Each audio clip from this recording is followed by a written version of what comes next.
try to be very consistent every single day with my words and actions. You're sitting in a spot where there are some tremendous arguments. There's a lot of emotion inside of this office.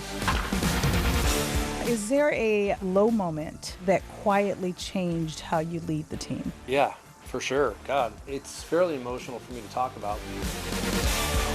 But winning is definitely in the cards. That's the big goal. I want to win a world championship, and I want to do it twice. Hey, Yetta, you know how much love and respect I have for you? Girl, Ditto. Why do I feel like I'm your best friend? I just met you. You are merging of Oprah and Barbara Walters. There you go. Joining us at the desk today is Emmy Award-winning journalist and anchor. It's Yetta Gibson, everybody. Welcome to This Arizona's Family Original. All right, tonight we're talking to one of the most recognizable faces of the Arizona Diamondbacks. We're talking about manager Torey Lovullo. You've seen his face. We've seen him in the dugout every single game. And since he started back with the D-backs in 2016, through the ups and the downs of this franchise, Torey has remained steadfast. He even helped lead the team to an appearance in the 2023 World Series. Now, he's done a lot of interviews during his time with the Diamondbacks, but even he admits in this interview that this one was different. Torey Lovullo, how many times people say Lovullo versus Lovullo? They probably Because that look U at it. kills me. Yes. Phonetically, I think it's supposed to be Lovullo, but my grandma had such a heavy Italian accent that she could barely get it out. So it's just Lovullo. Lovullo. She kind of mumbled it. Torey, that's you right there. Okay, here we go. Torey Lovullo, July 16th, 2026. The most amazing interview ever.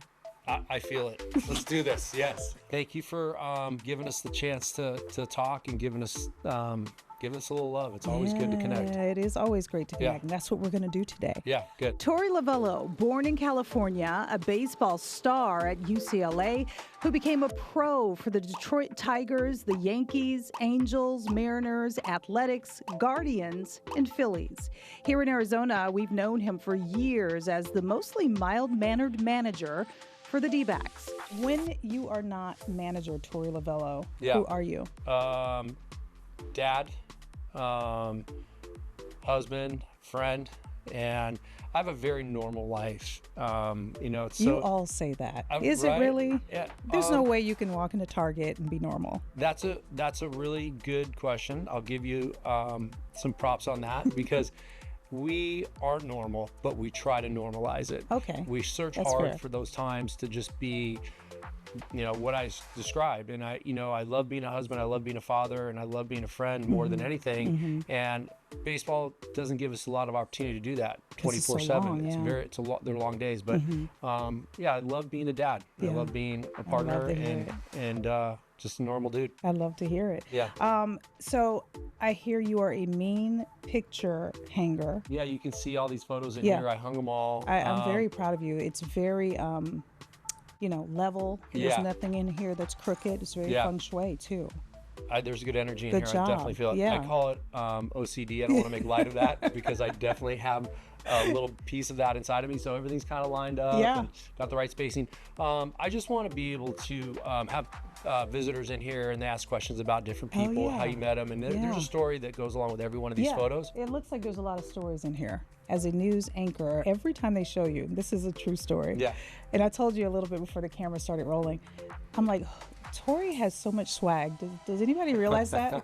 You got your hat down low, your face is like neutral, and your demeanor is just so cool and calm. Have you ever gotten any, maybe reaction or flack to like how calm you are and just kind of low key? I try to do that. It's very intentional.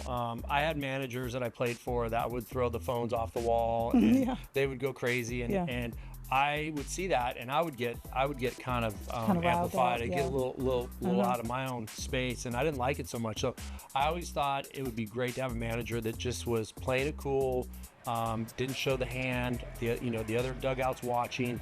And trust me, my heart is ripping out of my chest.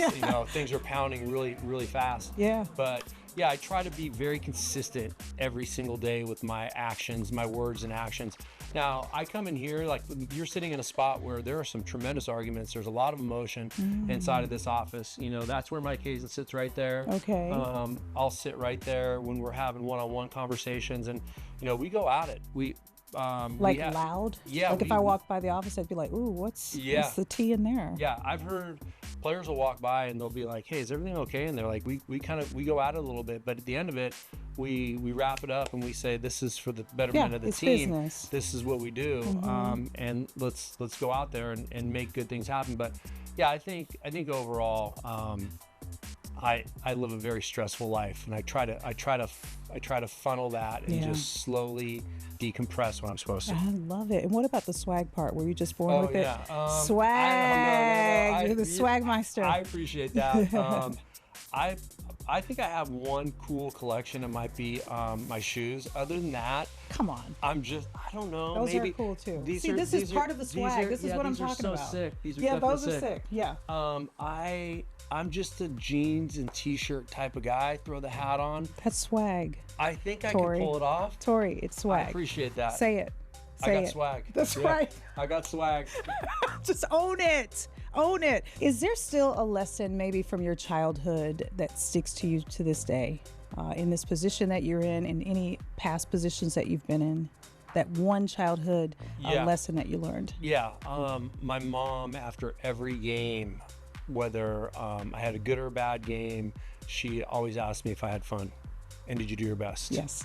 And so that I carry that with me every single day. You asked yourself before or after? I asked myself at the end of the day, you know, did you do your best? Did you do your best? Were you at your best when it was needed? And did you have fun doing what you did? And I love my job. I'm one of the luckiest men in America that gets to do something that they're so passionate about every single day. It's not like we're out there just, you know, throwing a frisbee around. We're playing a big boy sport, and it's stressful, but I have fun every single day. I love to hear that. You don't hear a lot of people say that, which is a very important lesson to remember. I like that one. Is there a low moment that quietly changed how you lead the team? Yeah, for sure. It's fairly emotional for me to talk about. Is there a low moment that quietly changed how you lead the team?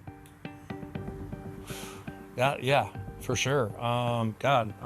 It's fairly emotional for me to talk about. Like, we lost 110 games one year, and people ask me, like, are you afraid of things? Like, what motivates you?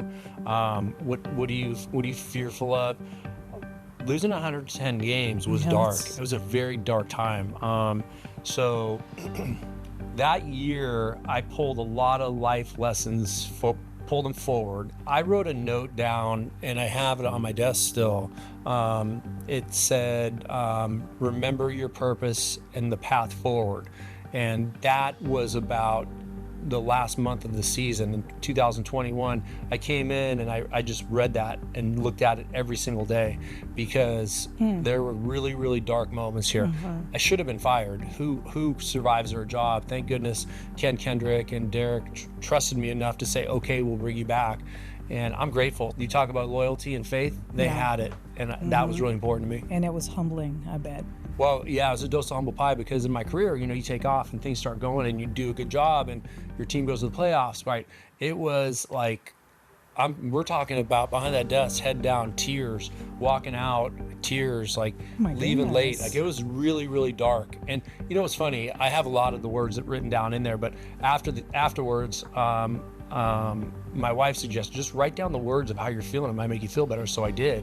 And I have like 200 words, like angry, sad, happy. You know, you win a game, whatever it was. 200 of those words. 200 of those words. Wow. And then we formed our culture from that word. So love, trust, commitment, and effort is the backbone of our organization. So do you think that baseball and you being in it for so long is what got you here to handle things like that? I think I have patience. I learned it from my mom. My dad was a hardworking Italian man, son of an immigrant. He would just spend hours and hours and hours grinding away at his profession. And I saw my mom be the nurturer, the caretaker, the person that gave love, received love as good as anybody that I've ever seen. So I took my dad's work ethic and probably saw the empathetic side of my mom and the connecting side of my mom. Aside from the game, what do you think these players are learning from you?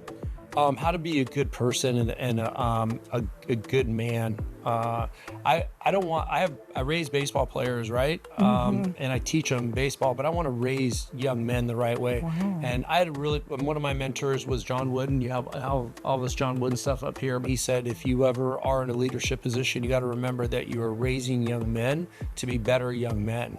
And I never forgot that. How many guys are on the team? 26. So like 26 sons you have. That's exactly what I say. I have 26 kids when I come to the ballpark, and you treat them all differently. If you say you treat your kids just the like same, your kids, you don't. Yeah. You treat them all individually, which I like because they all have their own menu for what they need from me. And I love my time with them. So I interact with every single one of them individually, and I love these boys. I legitimately love these boys. We can tell. And that is so interesting to hear that you consider them kind of your kids. Whose growth on the team has meant something to you? Has there been one player or a couple who you've watched and you've gone, wow? Yeah, that's pretty good. Yeah, that's pretty good. Probably Ketel Marte. We're going on our 10th year together. I think he's 31. So he came in as a 21-year-old, Spitfire, full of talent, just went crazy out there for a couple of seasons and really played the game the way it was meant to be played, but was maybe a little bit undisciplined with certain parts of his game. And then through the course of the past 9 years, I've watched him grow up. I've watched his kids grow up. I've watched his relationship with his children flourish. Which player makes you laugh the most? Oh man, probably Ryan Thompson. He is a sidearm pitcher, relief pitcher for us, but fearless with his content and will cross boundaries and lines with content. And it just cracks you up. It just hits me really, really good. Is there one who challenges you the most? Yes, I would probably say Geraldo Perdomo. He's our shortstop. He's our emotional leader. One of the best players in the National League last year, was a top 5 MVP. He'll come in my office and be like, what are we doing, man? Like, really? Where are we at? What are you doing specifically? And why are you doing that? Wow. He says it to the manager? Yeah, he comes in, but I welcome that because I feel like at the end of the day, I have to be able to listen to the players and have them feel like they've got a voice inside of this office. Yeah. I came up from a time where my manager told me to do 10 push-ups. I did 10 push-ups. I didn't even ask. Right. Today's player is going to ask why. And that's how they've been raised in here. Yeah. And they have a voice. So when he comes in here and says, what are we doing? I put down my pen and say, okay, I got you. If you could tell your story in 2 sentences. Yeah. Just your story. What would your story be? 2 short sentences. You're good. This is good. Thank you. I didn't prepare for this. Yeah, you got to stick around for that answer. There are so many moments in our sit down that really took me by surprise. So coming up, we're going to talk a little bit about him being a husband, a friend, and we talk about so much more. Stick around for that. We'll be right back with Torey Lovullo. If you could tell your story in 2 sentences. Yeah. Just your story. What would your story be?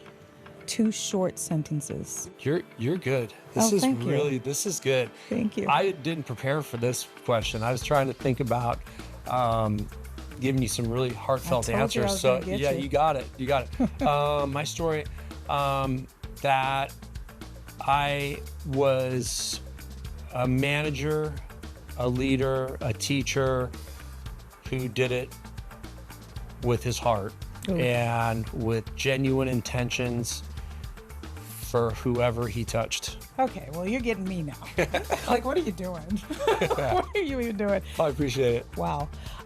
What do you think will be going on in 3 years from now? What will we be talking about? That we're celebrating a world championship, and we brought a World Series trophy to this town, which it deserves. They won it one time. And I want that group from 2001 to have company. I want to be mentioned as one of the great Arizona Diamondback teams. And you know, we've hung some flags in this stadium, but the ultimate goal every single day is to win a world championship. I actually believe it. I keep asking myself how long I want to do this. Yeah. You know, I'm 60 years old, but I want to win. I'm motivated. You're 60? I'm 60, yeah. Right? I appreciate that. Yeah. Wait, whoa, Yeah. whoa. I'm sorry. I want you to finish. Yes. So what's the moisturizer? Please tell me. Can you send that to me later? I appreciate but you're that. 60 years old. 60 years old, and I want to enjoy parts of my life. I've been in baseball for 40 years, professional baseball for 40 years. And I mean, I'm not complaining. As I told you earlier, I love my job. It's very enriching. I feel like it's made me a better person. So I want to enjoy the next parts of my life and give back things to my children, to my wife. I know eventually I'll be a granddad.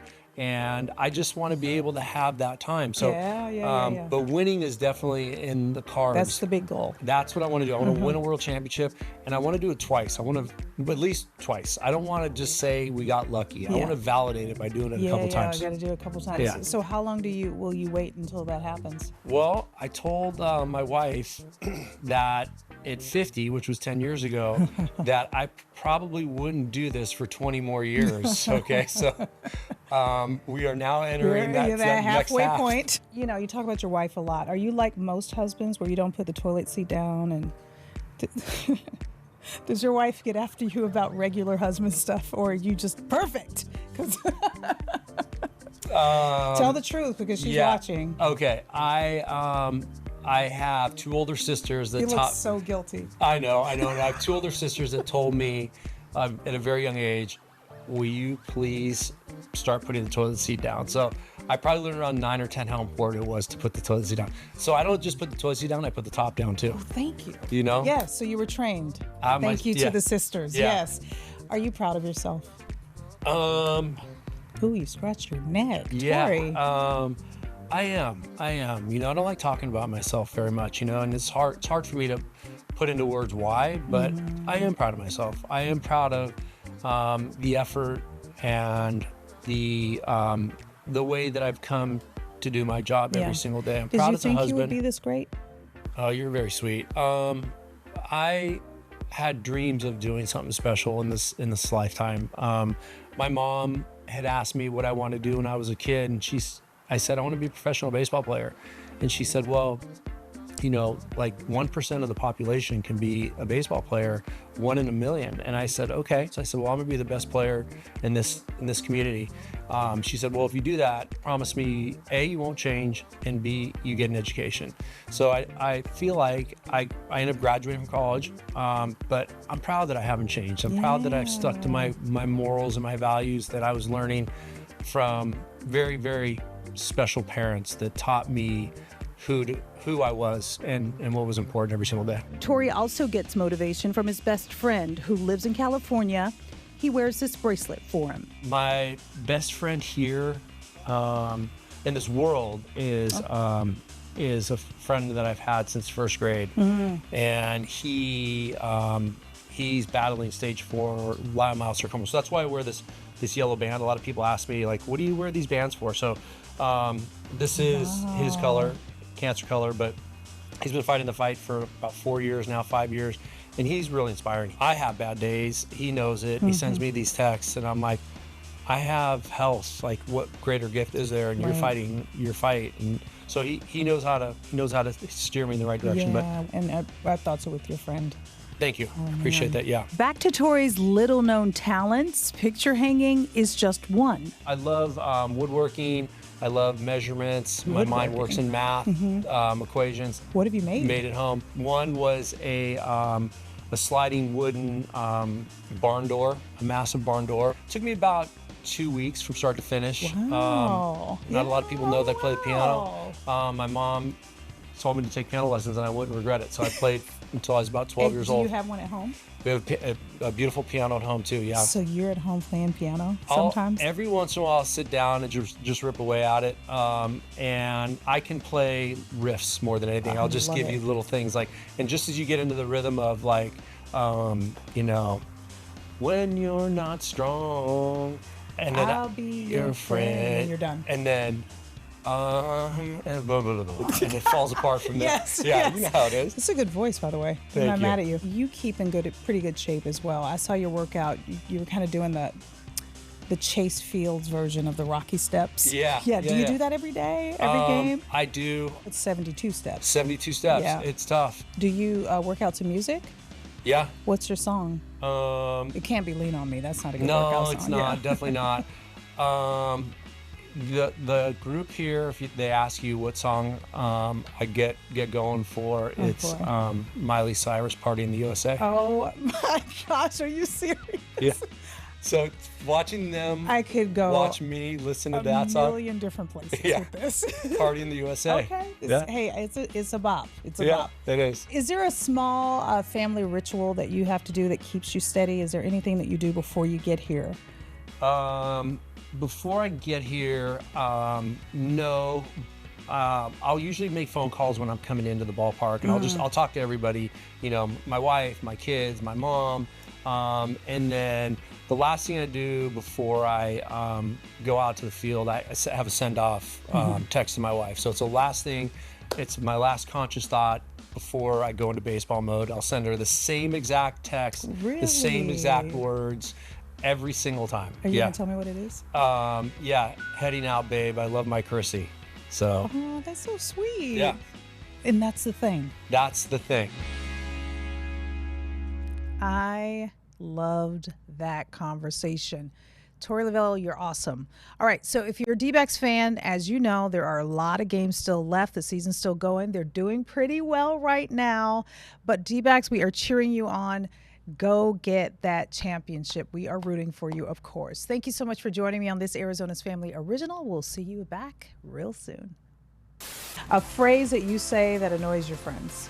I probably say something like, "Hey-o." It's pretty when I walk annoying. into a room and Yeah. they're like, oh God, man. Enough. The best interview you've ever done. Today's, without a doubt. That wasn't in here. You did a really nice job, so thank you so much. Torey, thank you. Appreciate you so much.